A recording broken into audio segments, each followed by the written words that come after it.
Maître Alain Kazadi, un Congo nouveau nécessite-t-il donc une nouvelle classe politique? Parfaitement, je suis d'accord. C'est la thématique, elle est très importante aujourd'hui pour les Congolais qui nous regardent aujourd'hui. Vous savez, lorsque vous gérez une entreprise, après tant d'années de production de l'entreprise, on demande toujours à l'entreprise un rajeunissement de la main-d'œuvre. Donc on suppose que les personnes qui ont travaillé, ils ont vieilli. Et on demande à un moment qu'il y ait le renouvellement de la classe ouvrière. Il en est de même aujourd'hui avec la classe politique congolaise. J'ai toujours été d'avis, et c'est comme ça que j'ai toujours appelé beaucoup de jeunes comme moi, de nous tenir debout, de nous lever pour qu'il y ait un renouvellement de la classe politique. La bonne question, pourquoi il faut un renouvellement de la classe politique? Lorsque vous regardez aujourd'hui notre classe politique, vous regardez que ce sont les mêmes habitudes qui se répètent à chaque génération ou à chaque législature. Vous regardez qu'aujourd'hui, nous avons les mêmes personnes qui ont servi avant l'indépendance d'ailleurs. Nous avons les mêmes personnes qui ont servi avec le président Kasavubu. Nous avons les mêmes personnes qui ont servi avec Mobutu. Nous avons les mêmes personnes qui ont servi avec Mouzé Laurent Désiré Kabila. Nous avons les mêmes personnes qui ont servi avec Joseph Kabila. Ce sont les mêmes personnes qui reviennent avec Félix Tshisekedi aujourd'hui. Et je vous dis, même quand je serai président de la République en 2028, s'il n'y a pas eu renouvellement de la classe politique, les mêmes personnes vont revenir. Mais qu'est-ce que vous constatez? Vous constatez que ce sont les mêmes méthodes dilatoires qu'on a décriées hier, que quand la classe politique n'arrive pas à se renouveler ou à changer, et c'est les mêmes méthodes-là qui s'imposent encore avec le nouveau régime. Alors aujourd'hui, il faut que nous puissions réfléchir pour dire, est-ce qu'il faut laisser les mêmes personnes? Et en plus, le Congo, ce n'est pas un bien individuel qui appartient à une classe de personnes. Voilà. Vous regardez quelqu'un qui était député depuis Mobutu. Je ne vais pas citer les noms des gens ici pour que ça devienne un acharnement. Ouais. Vous regardez les personnes qui étaient ministres pendant Mobutu. Il n'a rien fait. Il n'a rien comme bilan, il n'a rien comme gestion. Et c'est les mêmes personnes encore qui reviennent aujourd'hui. Avec Félix Tshisekedi, il compte même l'année prochaine encore revenir. Moi je dis non. Nous devons renouveler la classe politique. Nous devons amener un nouveau vent. Nous devons amener des nouveaux cerveaux qui peuvent penser en termes de république. C'est comme ça qu'il faut changer la classe politique. D'accord, maître. Je reviens à vous, Ramsès Mouteba. Pourquoi? La même question est directe. Pourquoi aujourd'hui c'est nécessaire qu'on renouvelle cette classe politique, ce qui est aussi votre livre d'ailleurs? Il est très important qu'aujourd'hui, qu'il y ait le renouvellement de la classe politique. Pourquoi? Parce que lorsque nous essayons également de comparer les modes de gestion entre les régimes passés, les régimes actuels, notre régime bien sûr, et dans les jours à venir, il est évident de réfléchir comment il faut également renouveler cette classe politique. Lorsqu'on essaie un peu de rentrer dans l'histoire, vous allez comprendre avec nous que la lutte de Lumumba étant jeune a commencé depuis 1954. En 1954, il a mené des grands combats étant jeune. Et jusqu'à ce qu'en 1960, le 30 juin, il a tenu un discours de l'indépendance. Et aujourd'hui, après sa mort, 1961, jusqu'au niveau arrivé en 1965, quand on a fait le coup d'État par Mobutu, les histoires ont commencé à se compliquer. Mobutu, à l'époque, étant jeune, il s'est lancé aussi dans cette stratégie, dans cette politique également, de penser et de croire qu'il devait changer le Congo. Il est venu avec le soutien des Américains, le soutien des Belges. Okay. Parce qu'on ne voulait plus de Lumumba, on ne voulait plus de sa tête. Et également, lorsque vous prenez l'histoire de Kasavubu, ça donne également une leçon ou une matière à réfléchir par rapport à la classe politique actuelle. Il y a ceux-là qui ont travaillé avec Mobutu, qui continuent à travailler avec Félix Antoine Tshisekedi Tshilombo. Ils ont travaillé avec Mobutu, ils ont travaillé avec Mouzé Laurent Désiré Kabila, ils ont travaillé également avec Joseph Kabila.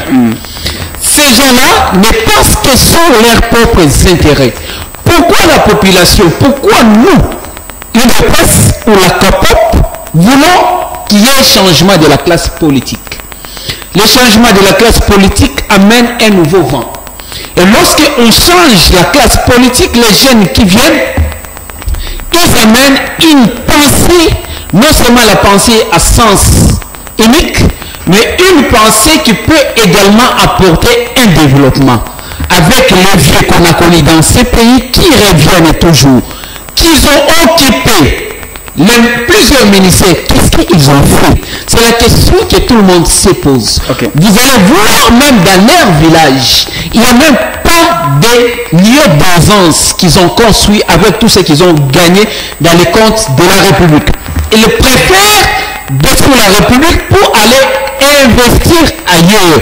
Et d'ailleurs, quand vous suivez très bien dans les différentes banques internationales, il y a des comptes qu'on bloque de temps en temps. Pourquoi? Parce que ce sont des comptes qui sont considérés comme des biens mal acquis. Voilà. Mais avec l'avènement de la nouvelle classe politique, lié beaucoup plus par la jeunesse, il y aura un nouveau vent.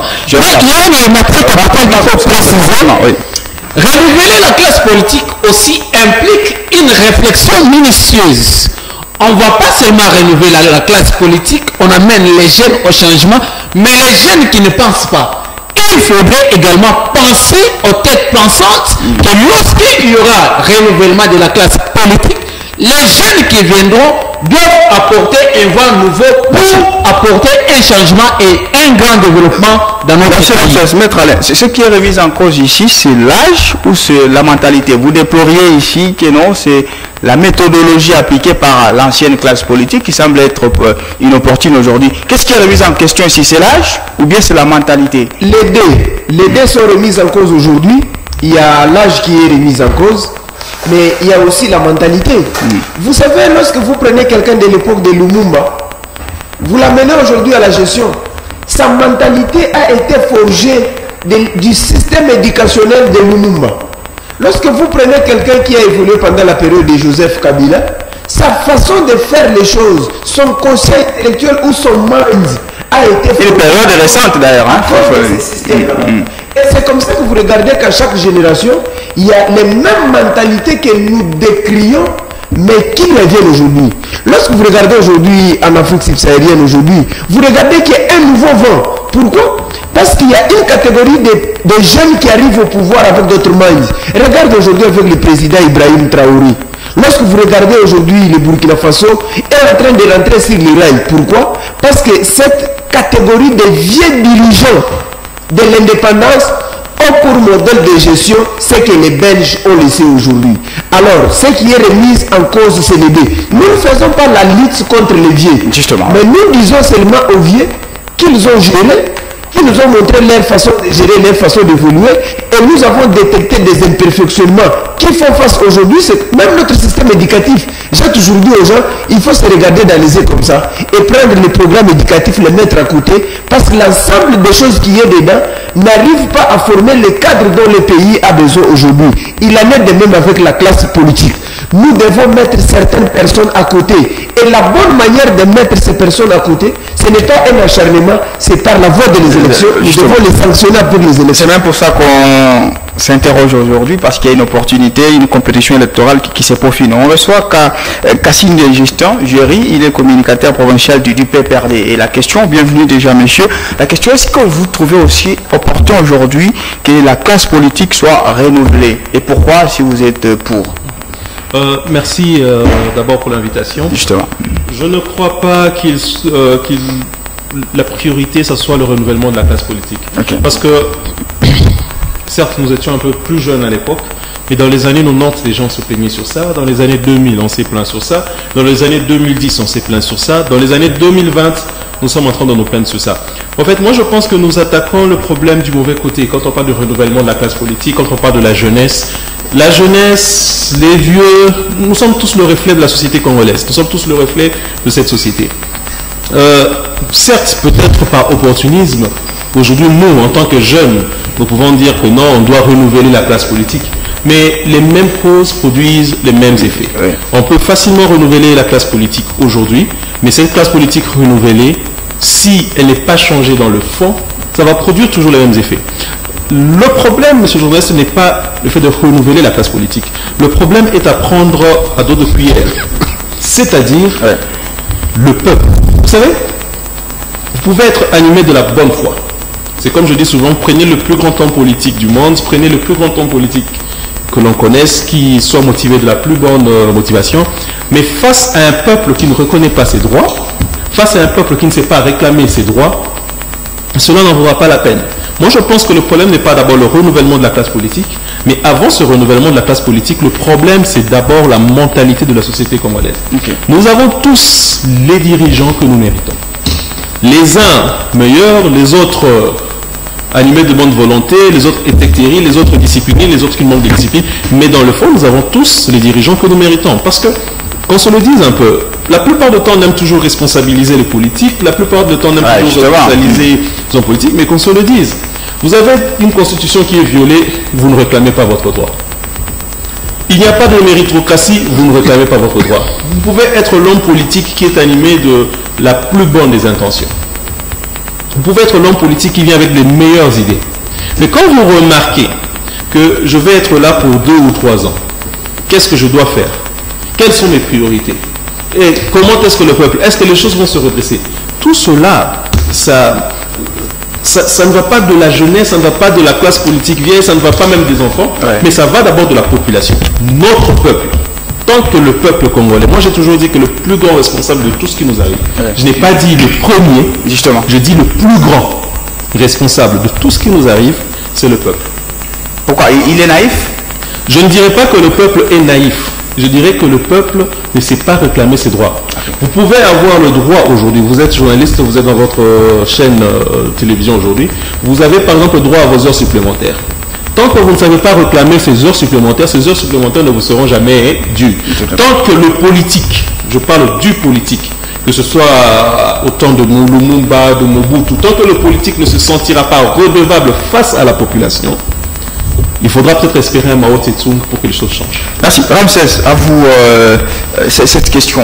On veut renouveler, puisqu'il y a à vous entendre lors de votre introduction, vous pensiez à l'âge aussi. Vous disiez qu'il faut donner plus de responsabilités aux jeunes, c'est ça même renouveler la classe politique. Est-ce que cette jeunesse est-elle préparée maintenant à gérer? Puisque réclamer un droit c'est une chose, descendre dans la rue c'est une chose, gérer en est une autre. Pensez-vous que cette jeunesse est-elle prête? C'est de cela que je disais qu'il y a deux aspects très majeurs qu'il faut réclamer, parce que les droits lorsqu'on sait les réclamer. Si on ne sait pas les réclamer, il n'est plus droit.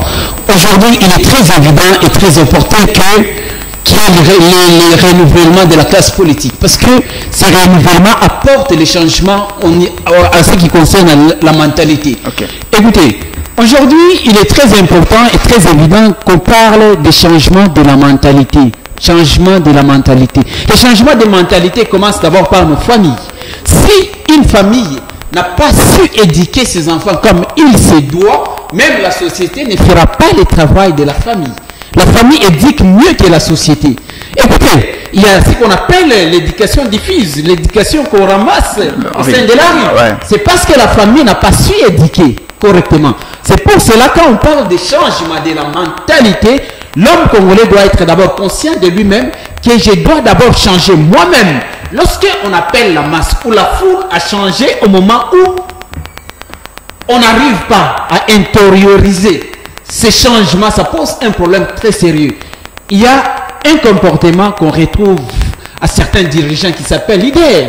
Parce que tout leader, il n'est pas leader à suivre. Il y a les leaders charismatiques, il y a les leaders emblématiques, il y a les leaders transformationnels. Mais tout leader qui apporte les changements, il est un bon leader à suivre. Et les leaders positifs, c'est ce qui nous intéresse aujourd'hui. Certes, on a tendance à dire que changer la classe politique, ce n'est pas une priorité aujourd'hui. Nous pouvons également faire recours à ceux-là qui ont dirigé dans le passé. Parce qu'ils se posent une question concernant la gestion. C'est la gestion qui est au centre même du problème.